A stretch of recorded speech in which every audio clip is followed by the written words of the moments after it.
Ang babaeng iniwan ang apoy. May isang babae, tawagin natin siyang Mira. May asawa siya pero isang araw, nakilala niya ang isang lalaking nagbigay ng kilig na matagal na niyang di naramdaman. Nagpatuloy sila palihim at sa bawat pagkikita nila, pakiramdam niya ay buhay siya. Pero sa bawat gabi na mag-isa siya, hindi kilig ang kasama niya, kundi bigat, hiya at takot. Nagmamahal siya pero parang may tali sa leeg na humihigpit araw-araw. Hanggang isang araw sa gitna ng luha at pagod, binuksan niya ang Biblia. At doon niya nabasa, "If the Son sets you free, you will be free indeed." John 8:36, para bang may tinig na bumulong sa kanya. Anak, hindi kita nilikha para magtago. Hindi kita nilikha para magdusa sa kilig na may kapalit na sugat. Halika, bitawan mo ang apoy, at ako ang magbibigay ng tunay na liwanag. Umiyak si Mira. Kinabukasan, binura niya ang lahat ng kontak nila, tinapon ang mga alaala at nagdesisyon.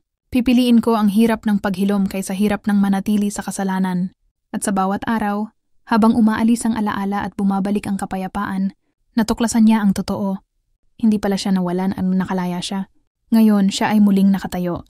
Mas malinis, mas payapa, at mas malapit sa Diyos. Lesson. Ang affair ay apoy. Masarap sa simula pero susunugin ka sa dulo. Pero kung kaya mong bitawan ang apoy, matatagpuan mo ang tunay na ilaw.